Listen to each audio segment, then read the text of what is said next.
Assalamualaikum warahmatullahi wabarakatuh. Halo adik-adik, apa kabar? Semoga kita semua diberikan kesehatan oleh Allah Subhanahu wa Ta'ala, sehingga dapat mengikuti pembelajaran ini dengan baik. Hari ini kita belajar IPA tentang perpindahan panas beserta contoh dalam kehidupan sehari-hari bersama saya, Kak Kurnia. Nah, sebelum kita masuk materi lebih dalam lagi, saya akan menyampaikan tujuan pembelajaran, yaitu 1. Siswa mampu mengetahui macam-macam perpindahan panas atau kalor. 2. Siswa mampu mengetahui contoh perpindahan panas secara konduksi, konveksi, dan radiasi dalam kehidupan sehari-hari. Oke adik-adik, sebelum kita mengetahui macam-macam perpindahan panas, kita harus mengetahui arti panas itu sendiri. Apa sih arti panas? Panas atau kalor adalah energi yang dapat berpindah dari satu benda ke benda lain karena perbedaan suhu. Tahukah kalian sumber-sumber panas? Sumber-sumber panas yaitu 1. Matahari, kedua, api unggun, yang ketiga, kompor menyala, keempat, panas bumi, dan yang terakhir, korek api menyala.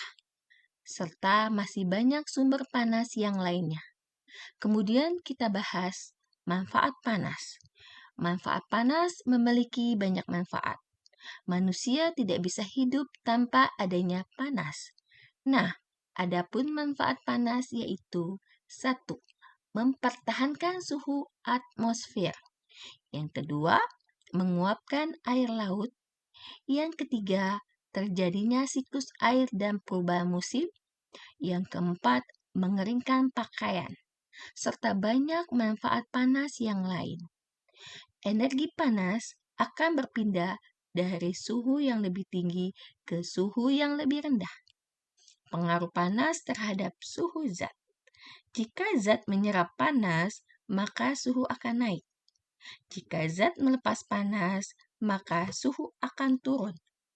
Nah, adik-adik, tahu nggak sih, di sekitar kita ada yang bisa menghantarkan panas dan ada yang tidak bisa menghantarkan panas. Marilah kita bahas benda-benda yang dapat mengantarkan panas dan benda yang tidak dapat mengantarkan panas. 1. Konduktor. Konduktor yaitu benda yang dapat menghantarkan panas dengan baik. Contoh, besi, aluminium, dan tembaga. Yang kedua, isolator. Isolator yaitu benda yang tidak dapat menghantarkan panas dengan baik. Contoh, kain, kayu, dan masih banyak yang lain. Adik-adik tidak aneh ketika melihat ibu kalian mengangkat penggorengan panas dengan memakai kain, tidak merasa kepanasan. Karena kain termasuk benda isolator, benda yang tidak dapat menghantarkan panas dengan baik. Adik-adik, pernahkah kalian merasakan ketika sendok menjadi panas pada saat dicelupkan di gelas berisi air panas? Dan pada saat ketika kita berada di api unggun, badan kita terasa hangat. Tahukah kalian jawabannya? Mari kita bahas satu persatu.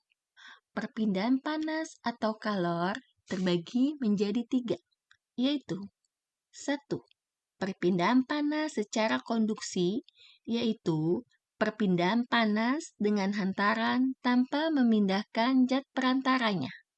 Contohnya, sendok dimasukkan ke dalam gelas yang berisi air panas menjadi panas sendoknya, karena sendok itu menghantarkan panas dari air sampai ke sendok dan merata. Jadi, perpindahan konduksi itu energi saja yang berpindah. Panas dapat merambat dari ujung satu ke ujung lainnya. Itulah konduksi, perpindahan panas tanpa memindahkan zat perantaranya.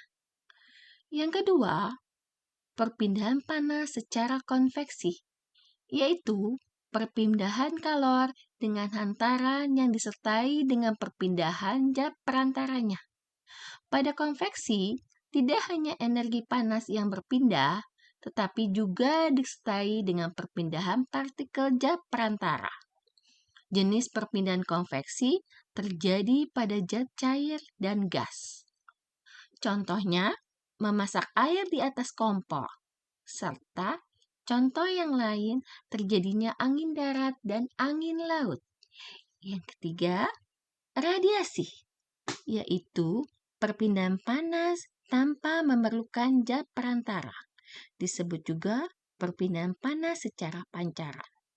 Contohnya antara lain, menjemur pakaian di siang hari menjadi kering terkena sinar matahari.